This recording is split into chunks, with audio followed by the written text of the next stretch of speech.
मध्य प्रदेश में 17 नवंबर को होने वाले विधानसभा निर्वाचन को लेकर इंदौर कलेक्टर कार्यालय में कलेक्टर एवं जिला निर्वाचन अधिकारी द्वारा स्थायी समिति की बैठक आयोजित हुई। इसमें राजनीतिक दलों के नेता शामिल हुए। निर्वाचन में संबंधित नियमों और संबंधित जानकारी बैठक में दी गई। इसमें इंदौर जिला निर्वाचन, जिसमें राजनीतिक दलों के नेतागण सहित पुलिस कमिश्नर मकरंद देउस्कर, निगम कमिश्नर हर्षिका सिंह सहित जिला निर्वाचन विभाग के तमाम संबंधित अधिकारी मौजूद रहे। जहां 17 नवंबर को होने वाले विधानसभा निर्वाचन के मतदान को लेकर गाइडलाइन संबंधित विभिन्न विषयों पर चर्चा हुई। इस दौरान राजनीतिक दलों के नेता होने जिला निर्वाचन अधिकारियों को कई तरह के सुझाव भी दिए और कई प्रकार के सवाल भी किए। निर्वाचन प्रक्रिया के दौरान और आदर्श आचार संहिता के अंतर्गत पुलिस विभाग की कार्य प्रणाली के बारे में जानकारी दी। उनके अनुसार आचार संहिता के अंतर्गत निष्पक्ष निर्वाचन संपन्न कराने को लेकर पुलिस द्वारा व्यवस्था की गई है। जैसे सभी के विदित है, अभी मध्य प्रदेश स्टेट के लिए विधानसभा चुनाव के ऐलान कल हुआ था।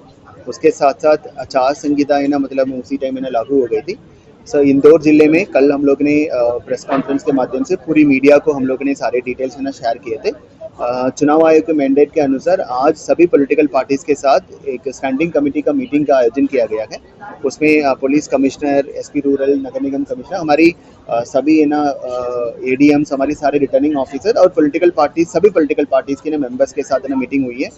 इसमें हम लोग ने एक डिटेल्ड चीज़ें जारी की। चुनाव की स्केड्यूल है, उसकी पूरा अवगत करा दिया गया है। नॉमिनेशन से लेकर स्क्रूटिनी, वापसी, फाइनल और उसके बाद मतदान और इवन काउंटिंग तक पूरी डिटेल्ड इन्फॉर्मेशन हम लोग ने पॉलिटिकल पार्टीज के साथ शेयर किए हैं। उसके साथ साथ आचार संहिता का मॉडल कोड ऑफ कंडक्ट है, उसमें डूज एंड डोंट्स हैं पॉलिटिकल पार्टीज और उनकी कैंडिडेट्स के लिए है, उसका डिटेल्ड अगेन शेयर किए गए। उसका बुक है, आचार संहिता का बुक भी हम लोगों ने सारे पॉलिटिकल पार्टीज का शेयर किए। हम लोग को उम्मीद और उनसे अपील भी किया है कि आचार संहिता का मतलब अक्षरता चुनाव आयोग के निर्देश अनुसार पालन करे। आपका कोई भी डाउट हो, क्लैरिटी हो तो मतलब हमारी पूरी टीम पॉलिटिकल पार्टीज के साथ सहयोग करने के लिए रेडी है, तो वो भी बताएं। देखिए, आचार संहिता लागू हुई है, इसका अर्थ ये नहीं है कि कोई नया कानून लागू हुआ है। वही पुराने कानून रहेंगे वो, लेकिन उन्हें सख्ती से लागू किया जाएगा। इसमें हमारा विशेष रूप से ध्यान motor vehicle act, noise pollution act और संपत्ति विरूपण अधिनियम पे रहेगा और उनका पालन सुनिश्चित कराया जाएगा।